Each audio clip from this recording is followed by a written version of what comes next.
Outcomes of democracy, प्रजातंत्र के लोकतंत्र के क्या परिणाम निकलते हैं इसके बारे में। लोकतंत्र को दुनिया की सर्वश्रेष्ठ शासन प्रणाली माना जाता है, लेकिन यह प्रश्न अक्सर उठता है कि लोकतंत्र वास्तव में क्या देता है। क्या लोकतंत्र केवल चुनाव कराने तक सीमित है, या इसके परिणाम समाज, अर्थव्यवस्था और राजनीति पर दिखाई देते हैं।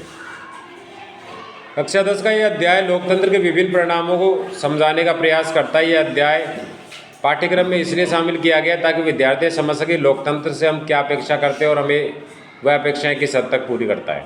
लोकतंत्र की क्या अपेक्षाएं हैं, what we expect from democracy. लोग लोकतंत्र से कई प्रकार की अपेक्षा रखते हैं, जैसे जवाबदेह सरकार, आर्थिक समानता, सामाजिक न्याय, स्वतंत्रता, गरिमा, शांतिपूर्ण और स्थिर शासन। इन अपेक्षाओं के आधार पर ही लोकतंत्र के परिणामों का मूल्यांकन किया जाता है। अब देखते हैं लोकतंत्र के परिणामों को मापने के आधार। लोकतंत्र के परिणामों को निम्नलिखित बिंदुओं के आधार पर समझा जा सकता है। पहला, जवाबदेह, उत्तरदायी और वैध सरकार। कि जो सरकार है वो जवाबदेह है। पर जनता के वोट लेके सरकार बन रही है तो कुछ भी कलेश आए ना तो पहले सरकार झेलेगी। जैसे ओले पड़े, आज फसल खराब होगी किसानों की, तो सरकार का तो दोष नहीं है इसमें, सरकार ने थोड़ी ओले पटके। लेकिन यदि सरकार, यदि जनता बर्बाद हो जाती है, अब खाने को दाने ही नहीं है, तो सरकार दूसरे राज्यों से अनाज मंगाएगी। इसको बोलते हैं जवाबदेह। फसल खराब हो गई बोले कितने इसलिए। उत्तरदायी, रेस्पॉन्सिबल है जनता के सुख सुविधाओं के लिए। वैध सरकार मतलब लेजिटिमेट गवर्नमेंट, जो भी सरकार बने ना वो लीगल तरीके से बने, ढंग से, ओरिजिनल जिन्यून वोटों से सरकार बननी चाहिए, फर्जीवाड़े से नहीं। आर्थिक विकास और विकास दर, भाई जनता सरकार बनाती क्यों है कि हमारे उद्योग धंधे ठीक चले, सबका विकास हो, सबका कल्याण हो। असमानता में कमी, पैसे वाला बनता जा रहा, गरीब और गरीब हो रहा है, ये ऐसा नहीं होना चाहिए, सभी समान होने चाहिए। सामाजिक विविधता और टकरावों का समाधान।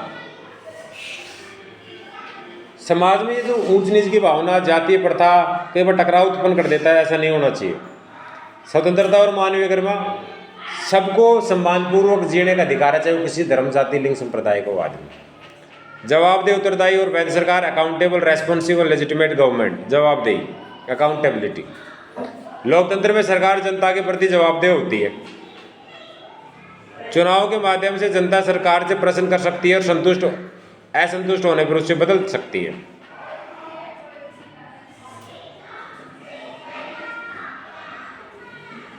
उत्तरदायित्व, लोकतांत्रिक सरकार जनता की जरूरतों और समस्याओं का ध्यान देती है, नीतियां जनता के हित में बनाई जाती है। वैधता, लोकतांत्रिक सरकार को जनता का समर्थन प्राप्त होता है, इसलिए उसकी वैधता अधिक होती है। लोग लोकतांत्रिक नीतियों को स्वीकार करते हैं, भले उनके पक्ष में नहीं हो। निष्कर्ष, लोकतंत्र में निर्णय लेने की प्रक्रिया धीमी हो सकती है, लेकिन निर्णय अधिक पारदर्शी और स्वीकार्य होते हैं। आर्थिक विकास और लोकतंत्र, इकोनॉमिक ग्रोथ एंड डेमोक्रेसी। विकास दर की तुलना, लोकतांत्रिक और गैर लोकतांत्रिक देशों की तुलना करने पर यह स्पष्ट होता है कि तानाशाही शासन कभी कभी तेज आर्थिक विकास दिखा सकता है, लेकिन यह स्थायी विकास और समान नहीं होता। डिक्टेटरशिप आ जाती है ना, एक आदमी मनमाउज व्यवहार करता है, प्रधानमंत्री, प्रेसिडेंट वगैरह, उसको डिक्टेटरशिप कहते हैं। कई बार वो देश है ना आर्थिक रूप से बहुत पैसे वाले बन जाते हैं, लेकिन उनका तख्ता पलट हो जाता है, कहीं ना कहीं सरकारें गिर जाती है, आगे जाकर जनता दुखी पाती है। लोकतंत्र का दृष्टिकोण, लोकतंत्र केवल विकास दर पर नहीं बल्कि विकास की गुणवत्ता पर ध्यान देता है, जैसे शिक्षा, स्वास्थ्य, रोजगार, जीवन स्तर। कोई देश पैसे वाला होता जा रहा है, लेकिन वहाँ लोग पढ़े लिखे कम है, लोग बीमार रहते हैं, रोजगार की कमी है, जीवन स्तर ज़्यादा अच्छा नहीं, लेकिन पैसा खूब है देश में। ऐसा कई बार हो जाता है, ऐसा नहीं होना चाहिए ना, सर्वांगीण विकास होना चाहिए ना। भारत का उदाहरण, भारत में लोकतंत्र होने के बावजूद विकास की गति मध्यम रही है, लेकिन यह विकास व्यापक और समावेशी रहा है। भारत विकासशील देश है, धीरे धीरे सुविधाएं आ रही हैं, लेकिन सबका भला एक साथ हो रहा है। ऐसा नहीं है कि कुछ ही लोगों का आनंद हो रहा है बाकी दुख पा रहे हैं, सबका भला है। असमानता और गरीबी में कमी, reduction in inequality and poverty. लोकतंत्र का एक महत्वपूर्ण लक्ष्य आर्थिक और सामाजिक असमानता को कम करना है। वास्तविक स्थिति, लोकतांत्रिक देशों में अमीर और गरीब के बीच अंतर अभी भी बना हुआ है। गरीब गरीब होता जा रहा है, अमीर अमीर होता जा रहा है। कारण क्या है? संसाधनों का असमान वितरण है। जो चीज़ें हैं ना, हर आदमी के पास बराबर नहीं है। सबके पास बराबर ज़मीन है क्या? सबके पास बराबर पैसे है कि नहीं है? कुछ लोगों के पास ज़्यादा है, कुछ लोगों के पास कम है, ऐसा गलत है।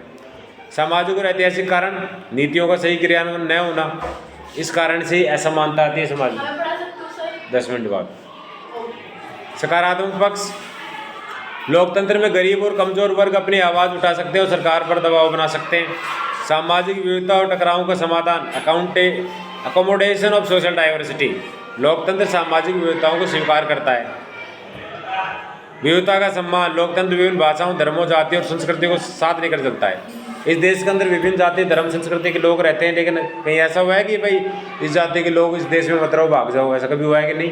सबको यहाँ पे रहने का अधिकार है।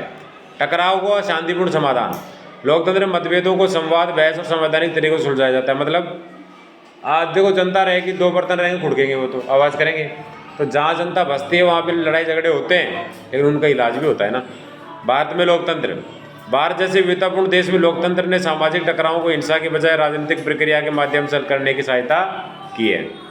स्वतंत्रता और गरिमा, dignity and freedom of the citizen, अभिव्यक्ति की स्वतंत्रता क्या होती है? आदमी जो बोलना चाहता है उसको बोलने दिया जाए।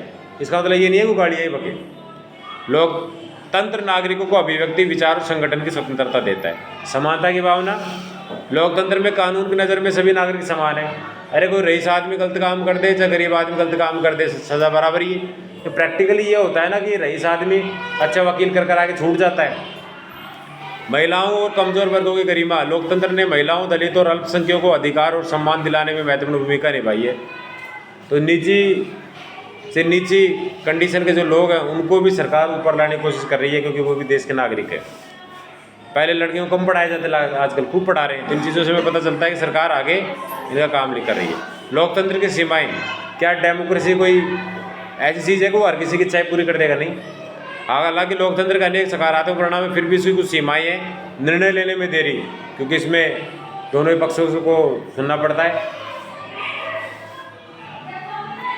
भ्रष्टाचार ज़्यादा है, राजनीतिक अस्थिरता है, वाद और वास्तविकता में अंतर है, नेता कहता कुछ है करता कुछ और है। इन सीमाओं के बावजूद लोकतंत्र का सबसे बेहतर शासन प्रणाली माना जाता है। लोकतंत्र क्यों बेहतर है भाई? राजतंत्र होता है, डिक्टेटरशिप होती है, लोकतंत्र होता है। लोकतंत्र क्यों चुनते हैं लोग? लोकतंत्र इसलिए बेहतर है क्योंकि ये गलतियों को सुधारने का अवसर देता है, नागरिकों को निर्णय प्रक्रिया में शामिल करता है, मानव गरिमा और स्वतंत्रता की रक्षा करता है। लोकतंत्र और विकास के बीच क्या संबंध है? लोकतंत्र विकास का विरोधी नहीं है, बल्कि विकास को मानवीय रूप देता है। यह सुनिश्चित करता है कि विकास का लाभ समाज के सभी वर्गों तक पहुंचे। ऐसा नहीं है कि बस कुछ ही लोगों के पास आनंद हो जाए और बाकी दुख पाए। लोकतंत्र के परिणाम, एक समग्र दृष्टि, लोकतंत्र के परिणाम हमेशा तुरंत दिखाई नहीं देते। यह दीर्घकालिक प्रक्रिया है जिसमें धैर्य, जागरूकता, मजबूत संस्थाएं की आवश्यकता होती है। कोई भी नियम आज बना तो हो सकता है कि आज ये नियम तुरंत फल नहीं दे रहा, लेकिन आगे जाके हो सकता है ये फल दे। ये बातें हैं।